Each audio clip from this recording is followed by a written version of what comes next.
Well, YouTube Nation, I know it has been a while since I've uploaded a presentation. Work has been kicking my butt lately, and it is going to settle down pretty soon so that I can have a little more downtime working on the railroad and working on other projects. I have been working on other projects that I didn't deem necessary to upload to the channel because the matter has already been covered, or the subject has already been covered. So I was gonna move on to a different subject for the next video, but then this hopped in front of the line. This is the Athearn GP9 that I picked up in York last month, along with the Trainmaster and the 282 Mikado that I picked up in York. Those locomotives have already been taken care of. I've already, either someone else covered the subject on those locomotives, and I believe I've already covered one or two videos about the Taiko Mantua Mikado. So this, when I cracked open the shell, and again, I wasn't planning on making this the subject of a YouTube video, but when I cracked this shell open, I said, this has to be the next subject. So I'm just going to switch angles. Give me a moment. What I saw. I'm going to let you see what she looks like on the test track. I already have the power pack on in the forward direction, so just going to apply a little juice.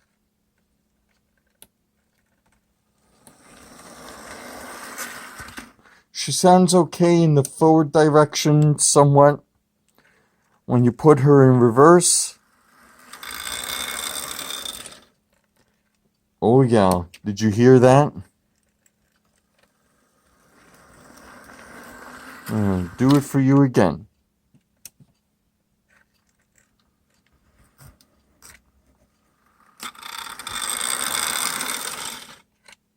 Yeah. So, we've got our work cut out for us. Hold on. So, I'm gonna take the shell off. Now, the weird thing about this shell is that the little mounting points on the shell with the frame, it's different from what I've seen on other Athearn locomotives that I've serviced that have the little divots on the frame. But as long as it's easy enough to take off, works for me.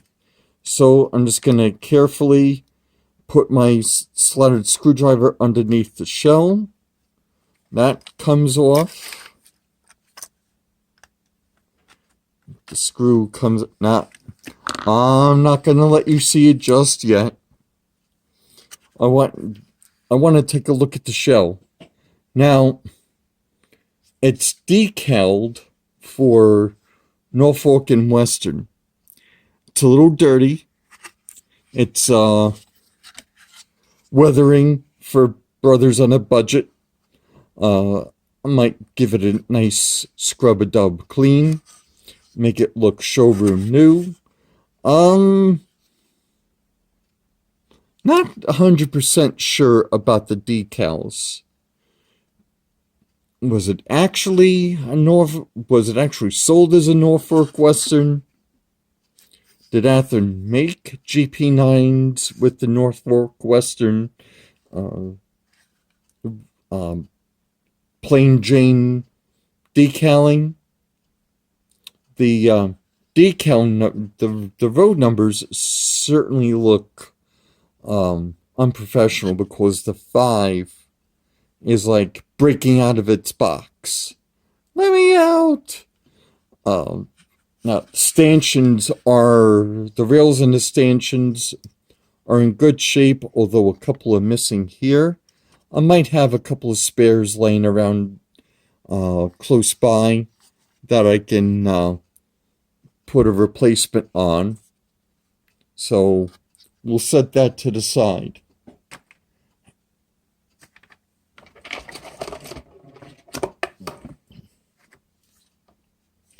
And now, the moment that you've been waiting for.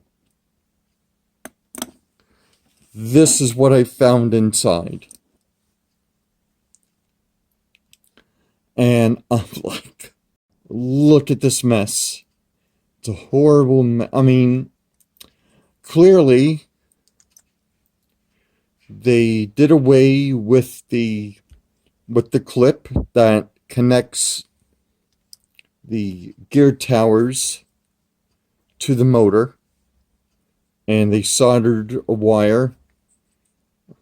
Why would you use 2 different wires? And it looks like 2 different gauges of wire. I might keep the wire. I might dispose of the wire. Well, not exactly dispose, but repurpose it for another time, for another locomotive. Maybe we'll keep it. I'm not sure, but I will have to desolder in order to get into the motor and into the gear towers. But to me it looks like they're not the same wire. It looks like 2 different gauges of wire. The little nubby thing is right here. So this is the front of the locomotive right here, and of course this is the commutator, so I know it's facing forward. But the light bracket is missing, which is why the previous owner, or a previous owner, kind of did some meeple surgery. I mean, it wasn't very neat. The light works in both directions, but we'll definitely fix that. Sloppy wiring over here. This is where they put the ground into the frame in order to get the light to work. Yeah, we're going to clean this up. We're going to clean up the wiring, and we're going to clean up whatever's inside. We're also going to service the motor. I wish I had a gold motor for 4 axles. It's a shame. So we'll have to work with this one. All right. Let's let the fun begin. Let's begin. So, since this wire is here to make the light work, we're going to unscrew this wire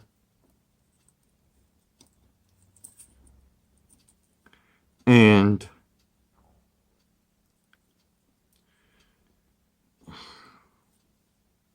get rid of this wire.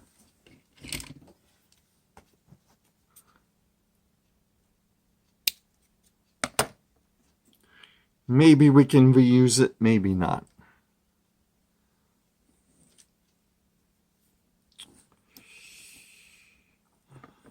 Where's this wire now? All right, I'm going to remove the solder from here.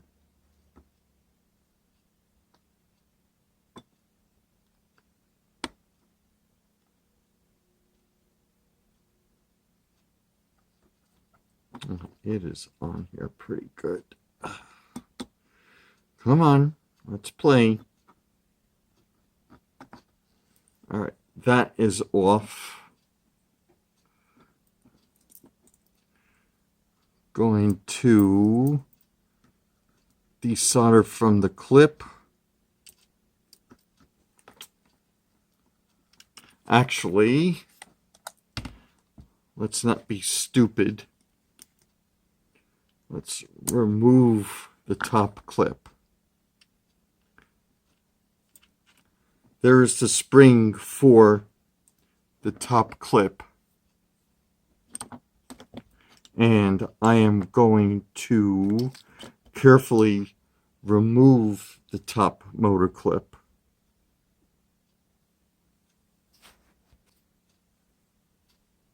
Right, so I'm going to remove the top motor clip over here.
All right, so that wire is off.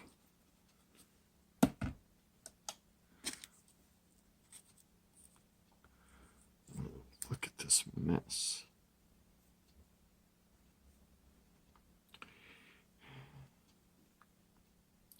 So this was the wire that was connected to the rear tower.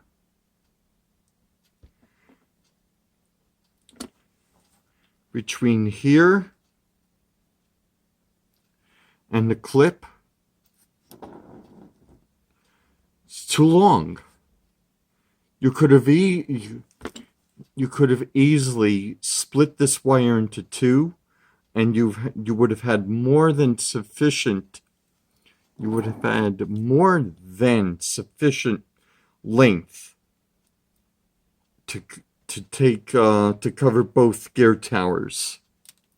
That's incredible. We'll probably reuse that. This was connected to the front gear tower.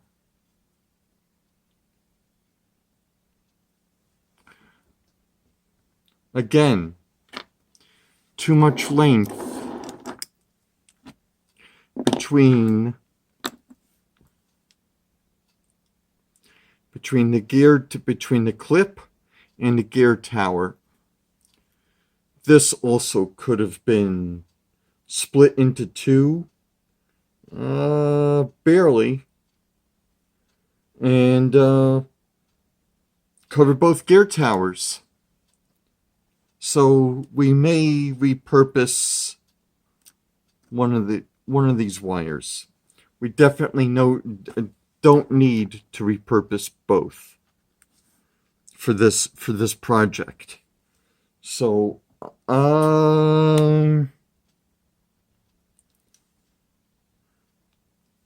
this is the solder that is on the top motor clip. There may be enough for our needs. I might add another little, I'm going to clean it for better conductivity, and probably add another little blob to cover all the bases. And while I have the top motor clip in front of me, I may as well rock that out right now. Just give it a good clean. I'll add the solder off camera. I don't need to bore you with that.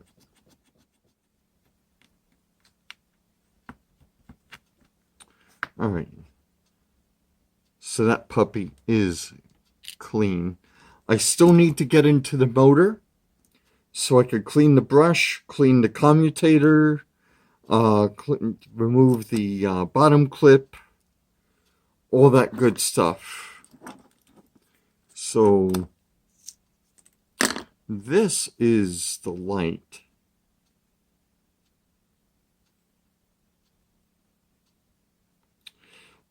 The ends are a little dirty. I'm not too crazy about them. I might just snip them, and keep it for a separate project. I'm gonna see how well this light works.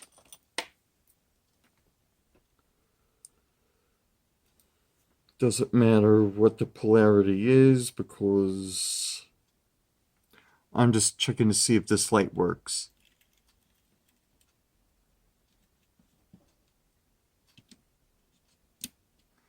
I'm getting no response.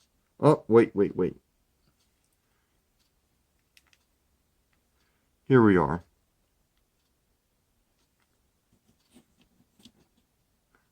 Yeah, it's a... Yeah. Reuse, repurpose, recycle. I couldn't agree more with Ray Boebel, Boeville and Newtown trains.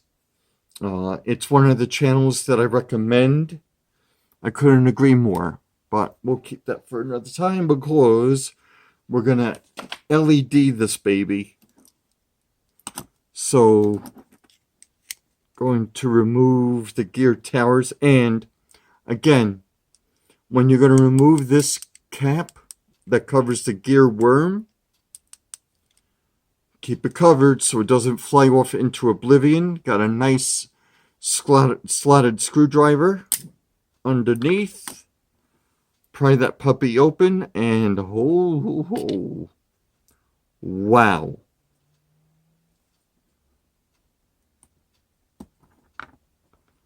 Holy Roman Empire.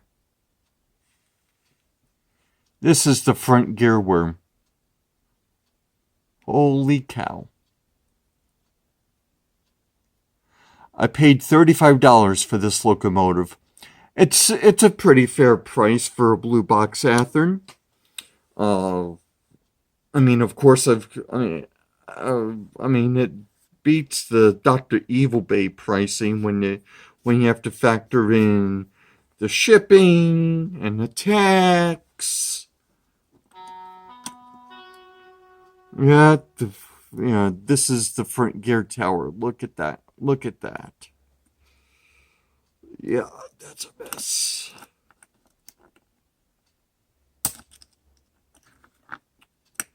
Get that cover off. Actually, I want to keep that.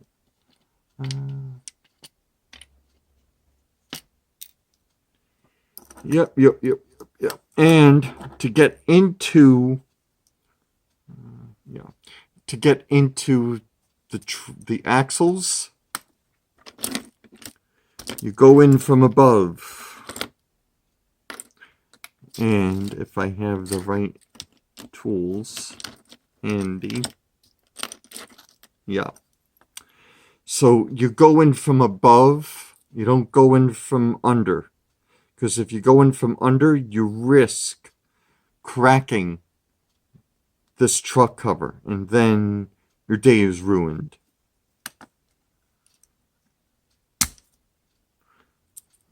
Unless you're prepared like me, and you buy spare parts.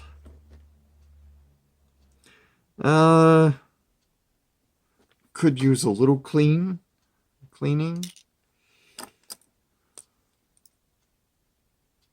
And I always make sure how I'm opening up this truck cover, because I don't want the gears falling out all over the place, so that I know what the correct orientation of the gears are.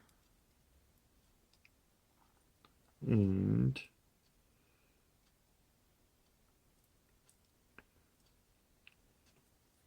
axle is fighting with me just a little bit.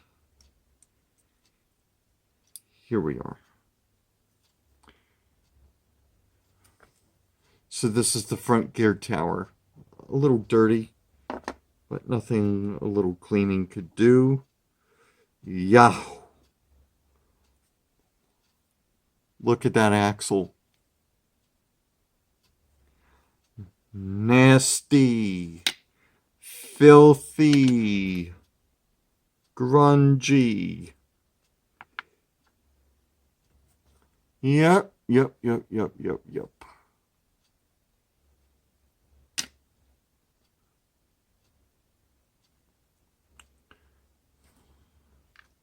The gears could also use a good clean. And I'm also making sure the correct orientation. Now,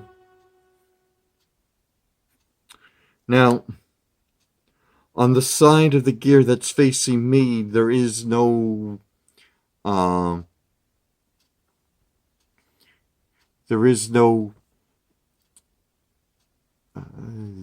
little telltale mark, but on the other side, on the flip side, there is a telltale mark, but it's not orientated that way. The middle gear has some sort of divot on it, so we'll keep it like that.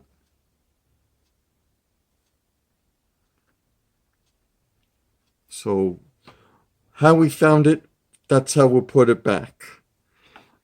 And that's what the gears sat on.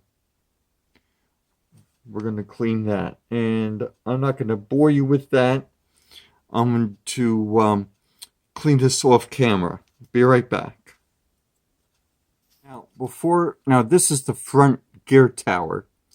Before I put the truck cover back on, I just wanted to show that I've cleaned and washed these gears with a little soap and water. I've also cleaned the axles with the soap and water, got rid of the creeping crud, and I've also applied good old red lithium, which I highly recommend.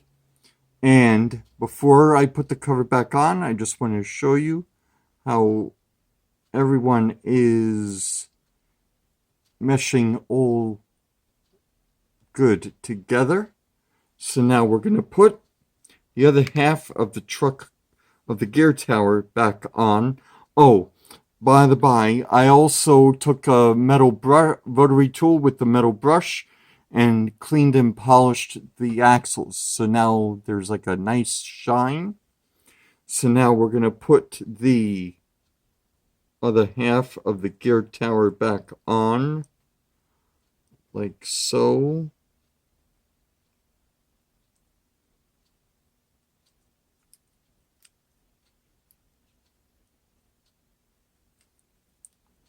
Right, now before I put the cover back on, watch how the gears are moving. Everyone's moving in harmony. That's what we want. That's what we're looking for.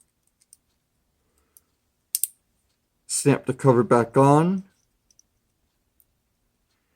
And put this cover back on. And we're good.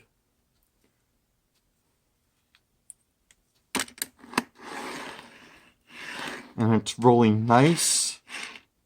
We don't want it rolling freely. We want just a bit of a resistance. And it's rolling nice. So now I'm going to move on to the rear gear tower, and we'll be right back. Hold everything. Before I clean the gear tower off camera, let's take a look at the gear worm.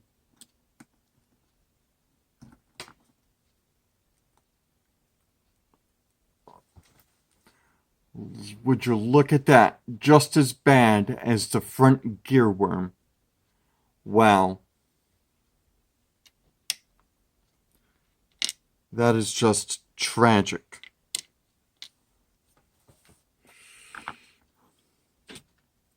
And this is the gear tower itself.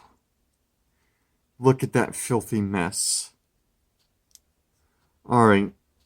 The sooner I get in there, the sooner we can move on. Alright, I'm going to clean this off camera. And I'll be right back.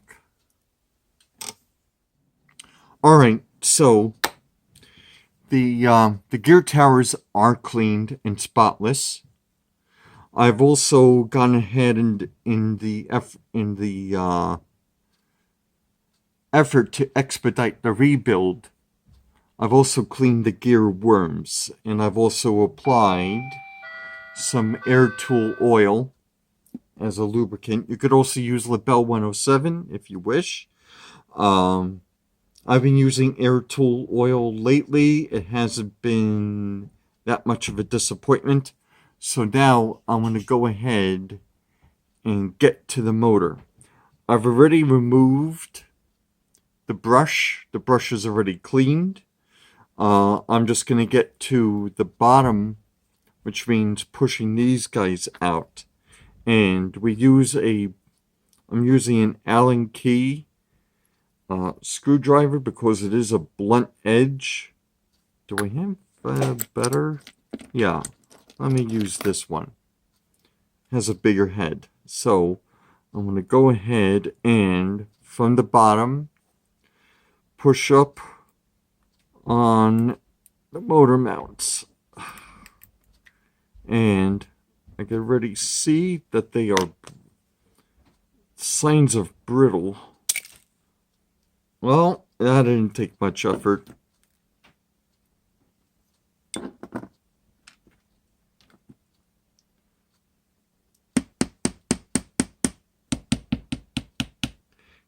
Yeah, hard as a rock. These are goners. Fortunately, I've got spares.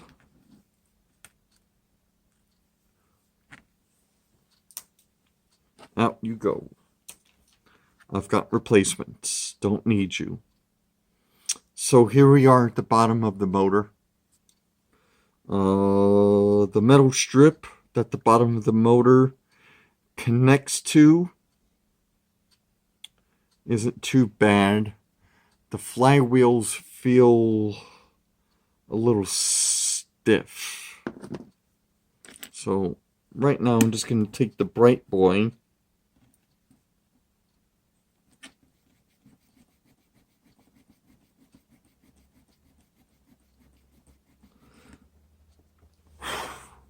polish up the bottom of the motor. Nice and shiny, which is what we want. And we'll set that aside. And now we're at the motor. Now, I'm going to go ahead and open up the bottom of the motor. And it's always important to keep a finger on the top of... Oh, wow. It came off already. That didn't take much effort. Here's the spring.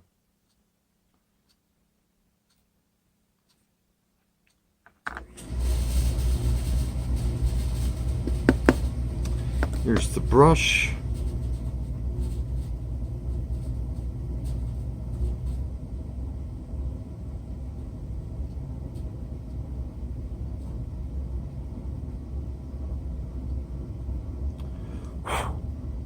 And the brush is clean.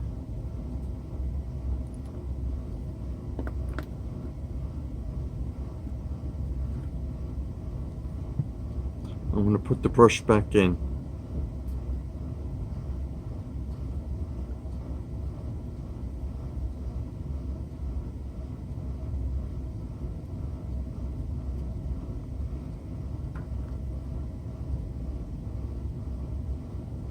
Like so. And we're going to put what did I forget?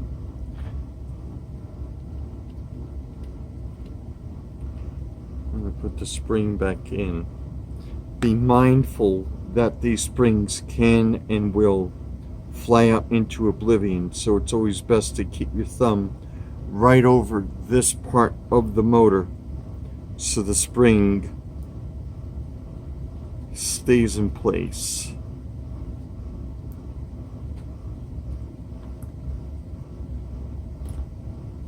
I'm also going to polish up the bottom of the motor.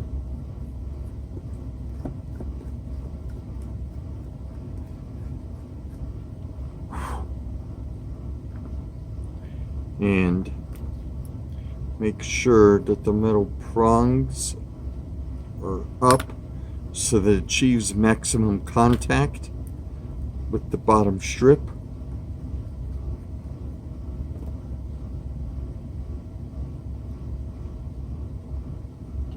I am going to put the top brush back in.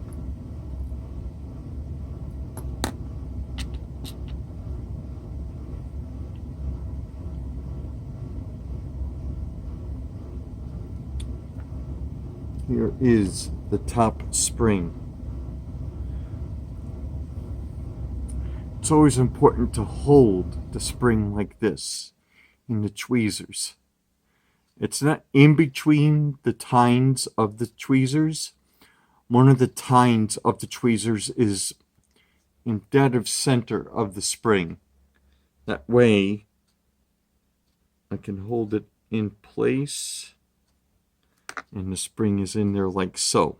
I'm not going to put the spring, I'm not going to put the top motor clip back in because I'm going to add a little more solder to the top motor clip. Now this is towards the rear of the this is on the rear side of the motor, but when I resolder the wire back to the from the gear tower to the clip, I'm going to do it over here. And I got this stuff on Amazon. It's mostly in Chinese. I got it on Amazon. Took a little while for it to get here, but it's really useful when you're soldering metal on metal. I was using the regular flux paste, but it really wasn't doing the job. But I use this when soldering wires to the gear towers of Athearn locomotives because it has a better hold on it, and you don't have to go to town. You just need a little drop here, and I'm putting another drop here. That's for the LED for the front light. And going to wake up my soldering gun.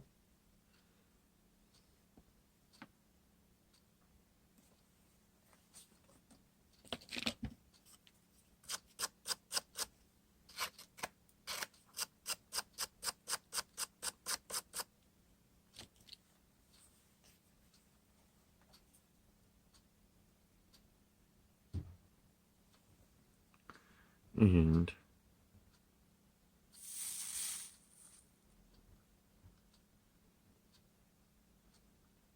got a little solder over here.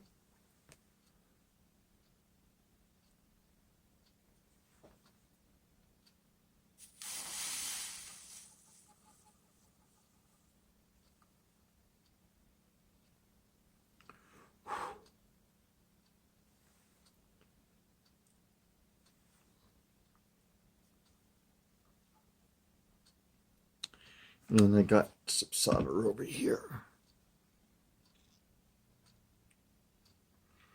All right.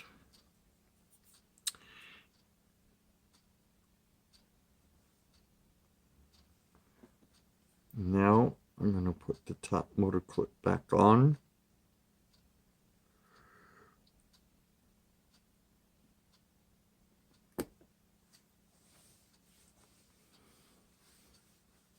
All right.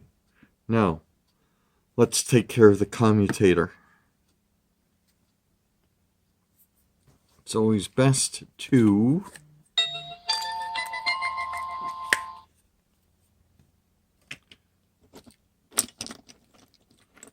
take a paper clip, toothpick, and go between the plates, getting rid of the oxidation.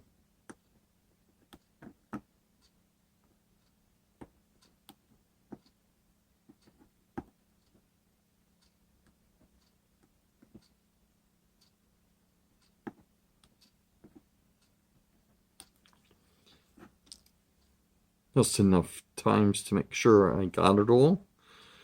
And now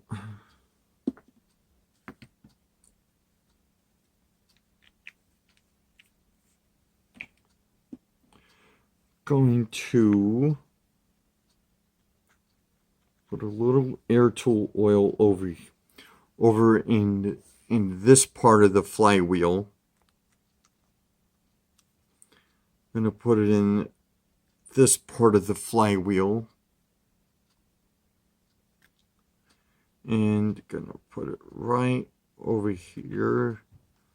There's like a washer right behind the windings of the motor, right over here.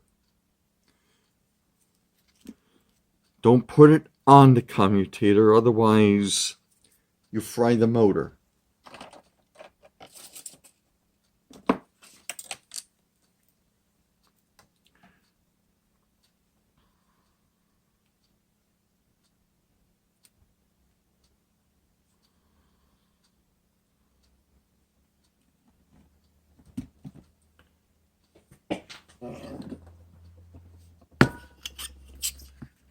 Got my trusty, handy-dandy WD-40 Specialist Contact Cleaner.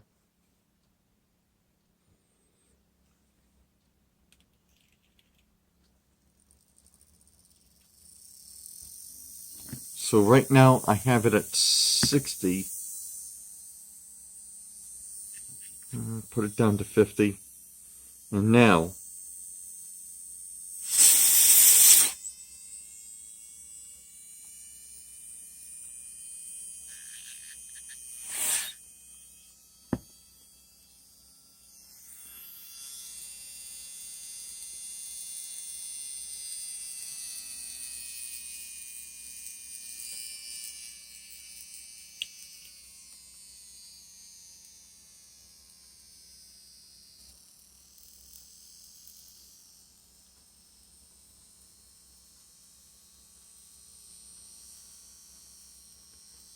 right, so I have this at 40% throttle.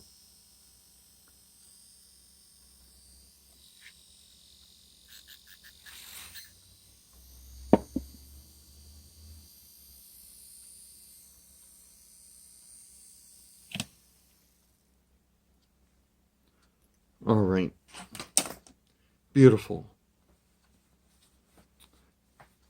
We can begin to rebuild.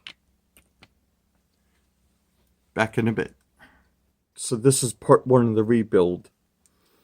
I already have the mounting pad. I already have the new mounting pads onto the motor. The motor is nicely seated onto the frame.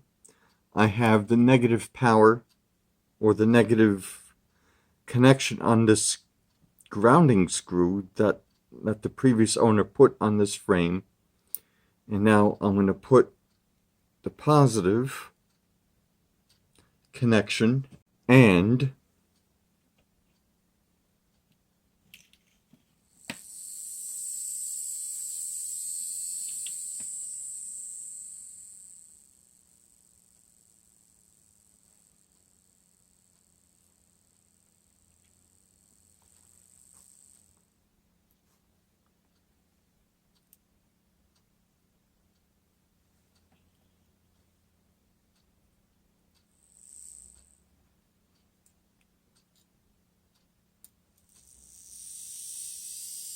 there we go.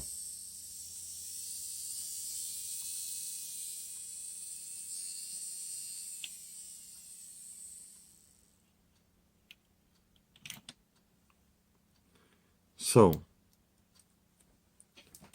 let's keep going.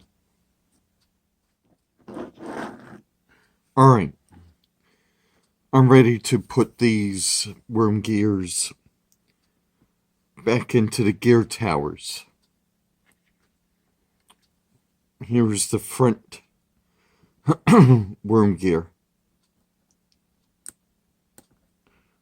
And as I stated earlier, I've already cleaned and lubricated the worm gear, the thrust washer of the worm gears, rather. I already just snapped it in, and I'm ready to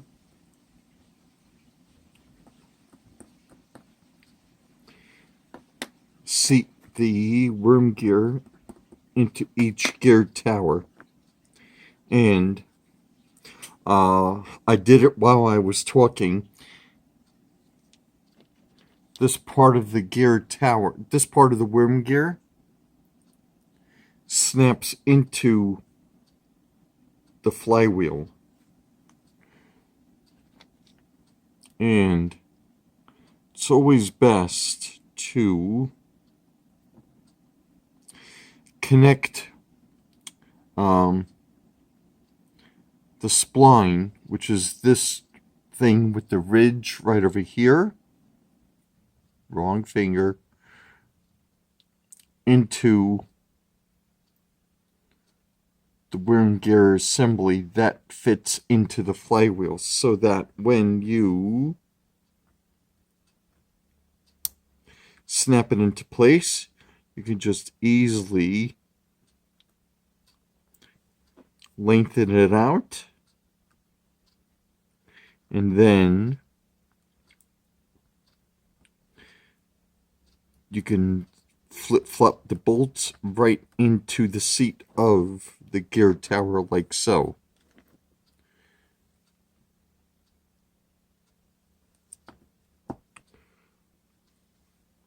Now, before I put the worm gear covers on,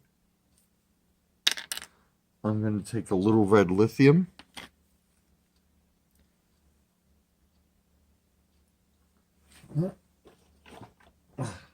Enlightening. Put a skosh right over here.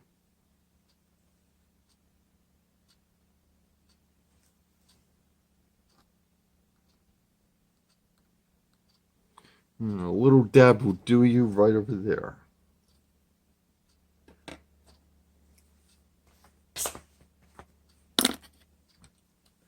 Cover that up. Now, just as a reminder, this is what I use for the red lithium. You could pick this up at any auto parts store. It does not have to necessarily be this brand. As long as it says red grease, high temperature red grease, you're fine. You can pick it up, and you can pick this stuff up at any auto parts store. You don't have to get the same brand. No one says you have to. Now, I'm going to take the tweezers and I'm going to hold down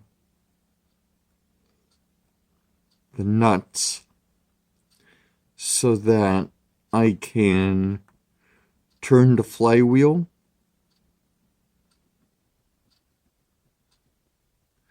and I'm holding down the nuts so that while I'm doing this without the worm gear cover on, everything mixes in, or rather, the red lithium on the gear worm mixes in with the gear tower gears, and the nuts won't pop out. And by doing that, I've done the same thing for the rear tower. Had I not done both at the same time, you would have to do it for each gear worm. But since I've already connected both gear worms to the flywheels, one hand washed the other.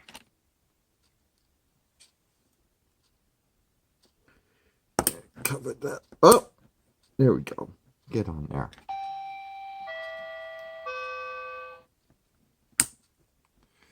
And that's a snap I like hearing, not the snap of my bones.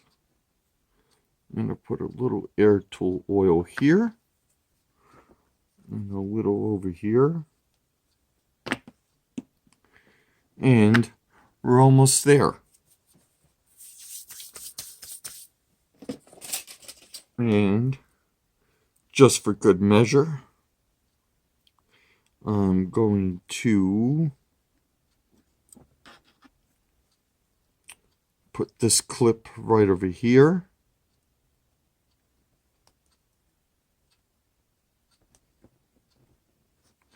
And I'm going to put this clip right over here. And we should have us a running locomotive. Or do we? You're making me look bad, boys.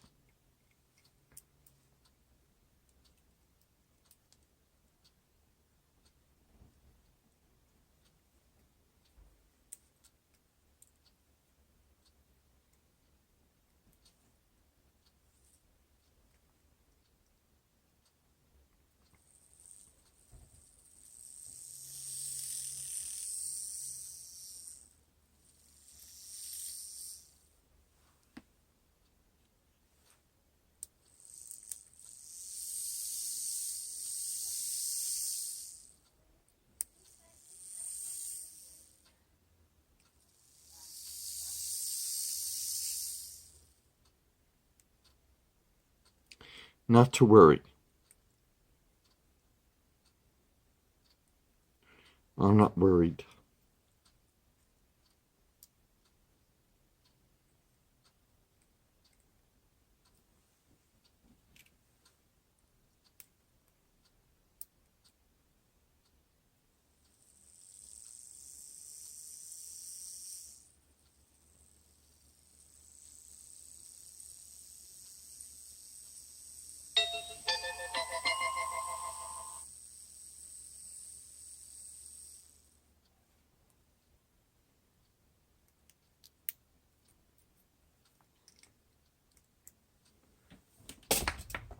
So, let's trudge onward. As I had suspected, there is too much wire. You could have easily soldered this wire, some of this wire, from the motor to the front gear tower, and still have enough left over from the rear of the motor to the other gear tower. So I am going to do a little magic here, and I'm going to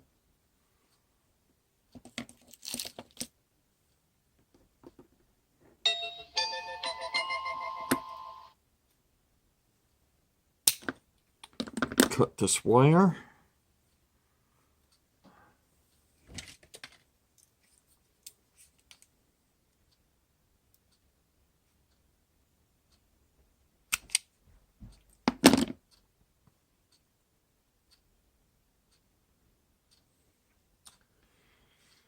And I've already stripped it.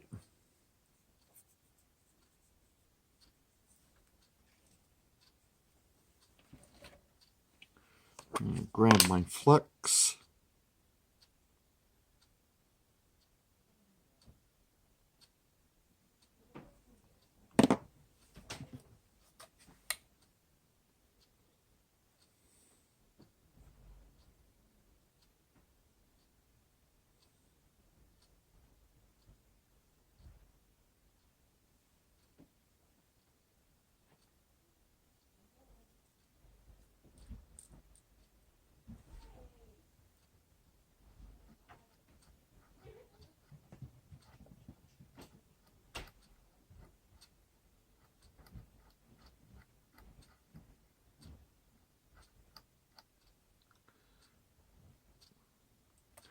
And I got this thing tinned.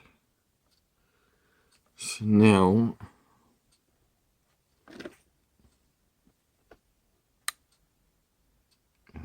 I'm going to solder it right over here.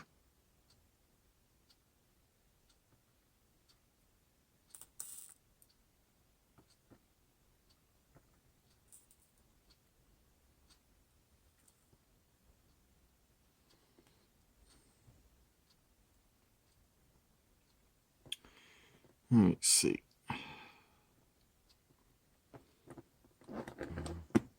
Yeah, there's enough solder over here.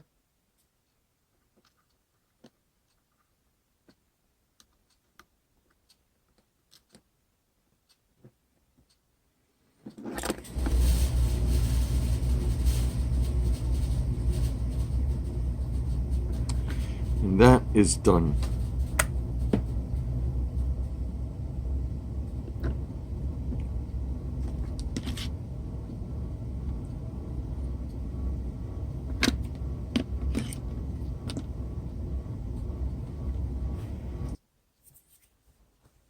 All right, I got the other wire on. Now, at this point, we could stop here, because technically, this basically is an operating locomotive, but it has no lights. That's where we can stop, but we don't want to stop here because we want to put the lights on. But the way that it is right now, we can test it to see if I didn't bungle the wiring.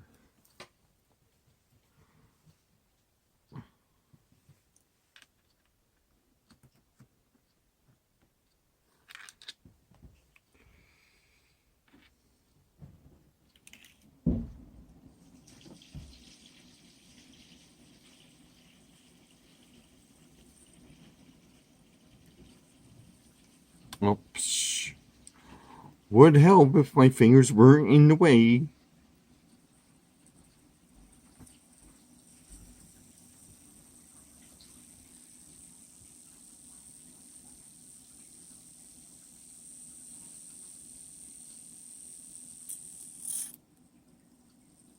Oops.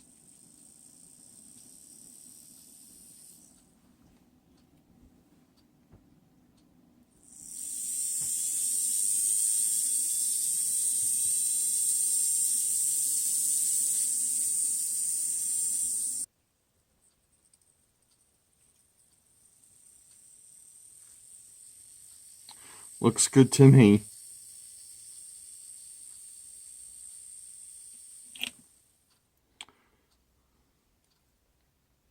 Let's see how it is on a track.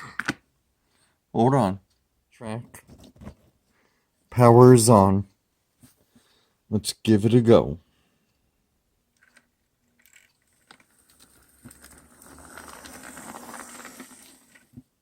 That was forward. Now in reverse.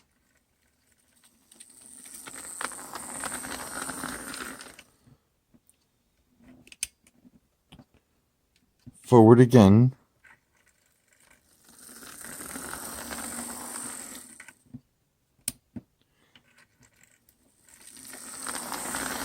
And now in reverse. Looks good so far. Now let's work on giving this thing some lights. Okay, so let me explain to you what I had done. Since the light bracket housing and what holds the light bracket in place was missing, the previous owner put in this screw right over here. This was the previous owner's ground into the frame, because the frame is energized and it provides the motor's negative output. This is where all the negative comes from. Had the light bracket been in the locomotive, in the frame, we would have used that as our negative current, because a light bracket, and let me see if I can locate one on my bench.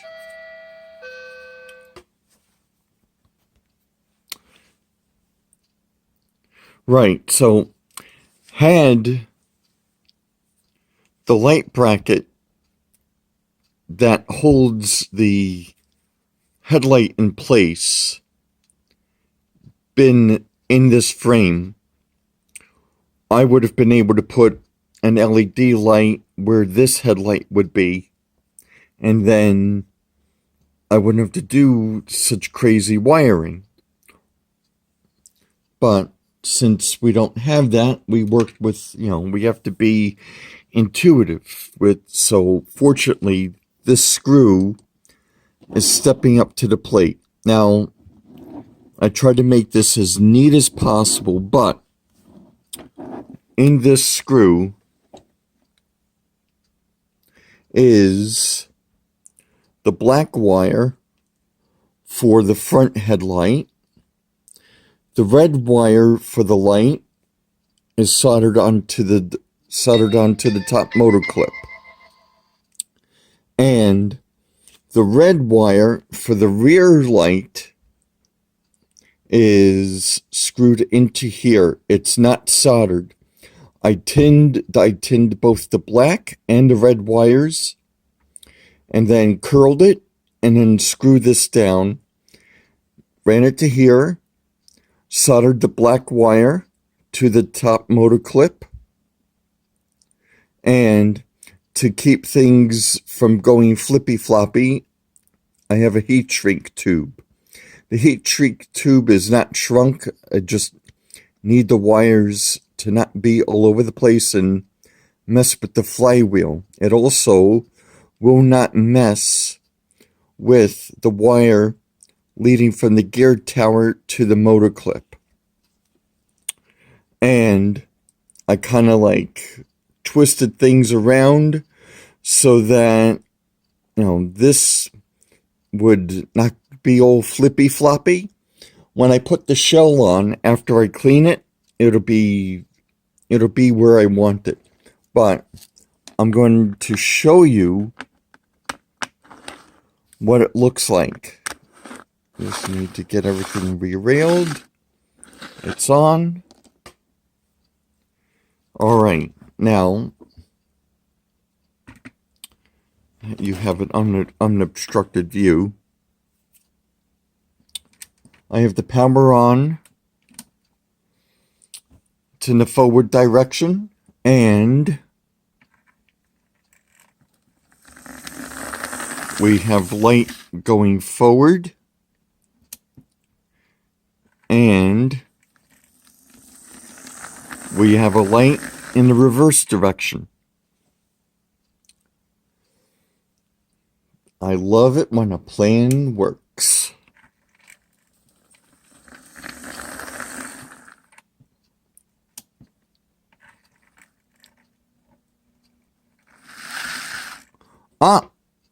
I know why you're not moving. Oh, and not to worry, the knuckle couplers, the KDs, are at the same height. So we have the shell back on. I also managed to find a couple of spare stanchions for the engineer's side of the shell. And the LED lights are in. This shell appears to have been weathered because it looks like a really flat black. I mean, I did wash it. I did clean it, soap and water. But you know what? It is what it is. And I have wanted a Norfolk Western locomotive with this livery. So you know what? beggars can't be choosy. I'll take what I can get. I do have a couple of the lights off so that you could see the LED in full effect. So we're going to go forwards. And then we're going to go in reverse.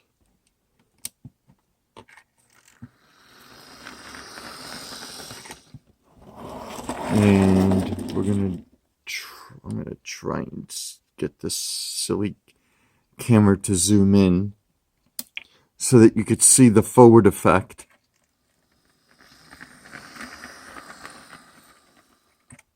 So, I'm a happy camper. Back up. Thank you. So, I'm a happy camper so far. And as you may have noticed, that scraping sound appears to have gone away. Initially it was scraping, but then I looked inside the shell and I checked everything, and everything appears to be, for lack of better words, nice. So let's take this to the layout, see how well she runs. Back in a bit. So I have this little fella on the main line that is not connected to the DCC-EX. It's the main line that is connected to this big fella right over here, so I can check the current drawer and how much voltage I need to apply to get her to run around. So I'm ready when you are. So I'm going to apply a little throttle, about 40 to 45%, and off she goes.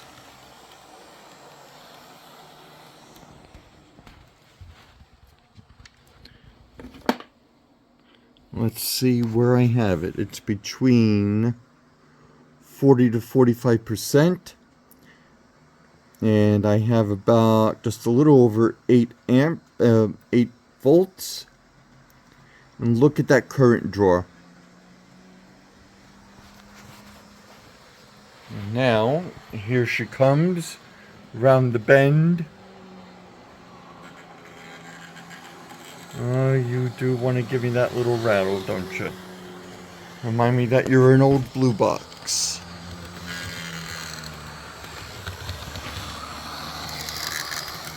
Lights are pretty good.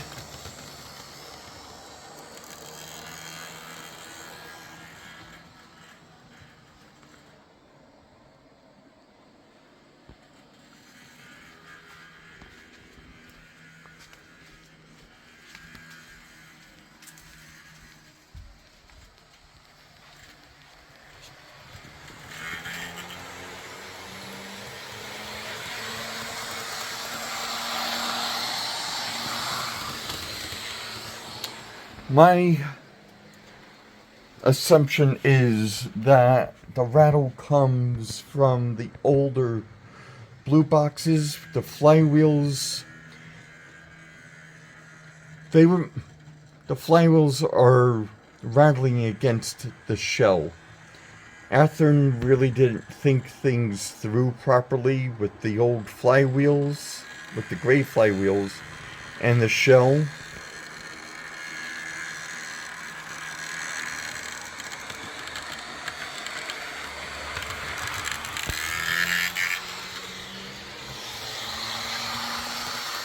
But then again, who knows how long this thing has been sitting around? So it probably just needs to shake its sillies out.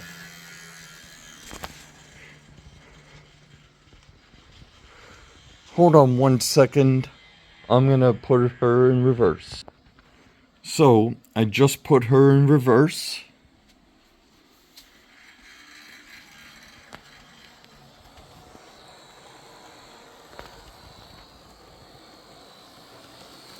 And those LED lights are really nice.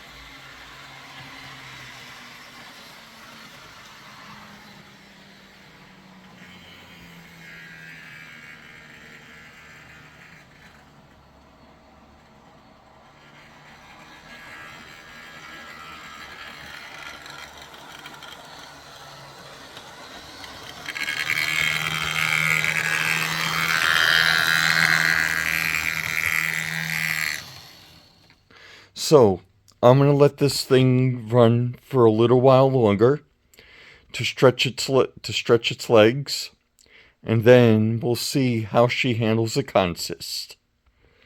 Back in a bit. Okay, now we have the Jeep9 on the same main line so we could check current draw and voltage output. And we've got 1, 2, 3, 4, 5, 6, 7, 8, 9. 1, 2, 3, 4, 5, 7. Yep. 9 box cars, freight cars, reefers, whatever you want to call them.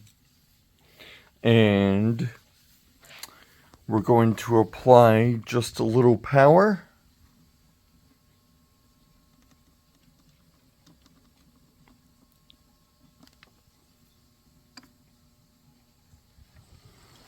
And off we go.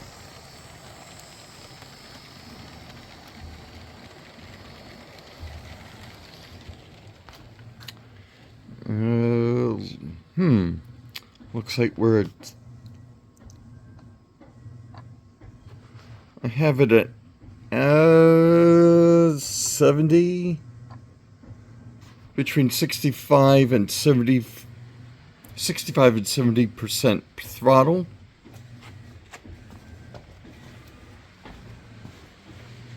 Let's check the current draw. Current draw seems a bit high. Could be because of the age of the locomotive and how many cars it's pulling. I mean, you have to consider the weight of the cars.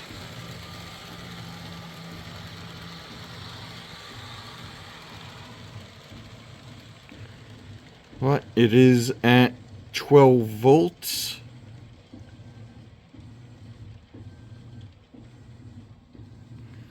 I'm just going to give it just a little more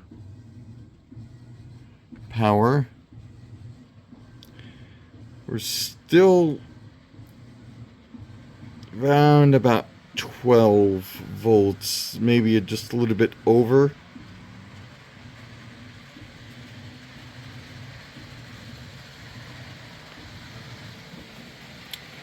Perhaps a few laps around the track will hopefully lower the current draw and the amperage and the voltage output.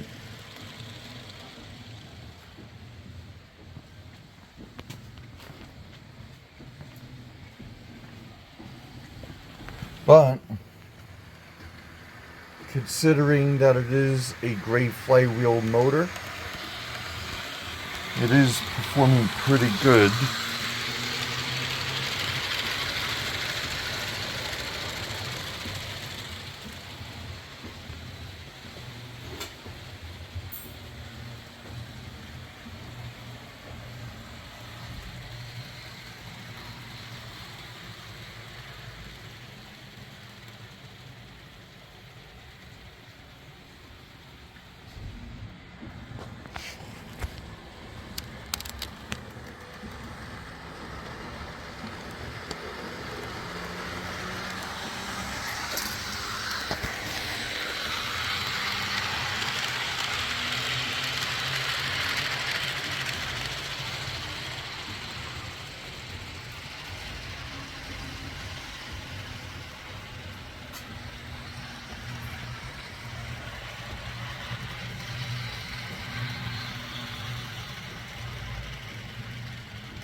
I'm going to head back to the power pack to see what's going on.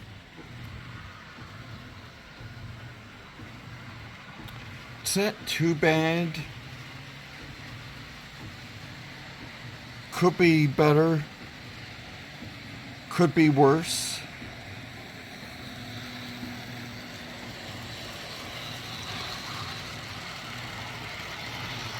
But considering what I found underneath the shell, I'm pretty happy.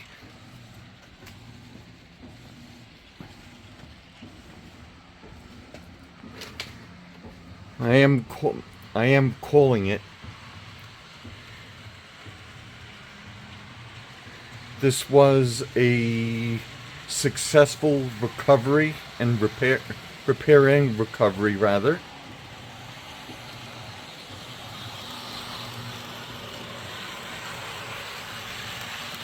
And with that being said, I want to thank all of my subscribers for their continued support. If you are not already a subscriber, there is a link at the bottom right hand corner of this presentation. There will be a link at the end as well. I'll try to remember the link for that soldering fluid that I used. It is available on Amazon. And please remember to like, share, and subscribe. And of course, thank you so much for stopping by. I'll see you soon.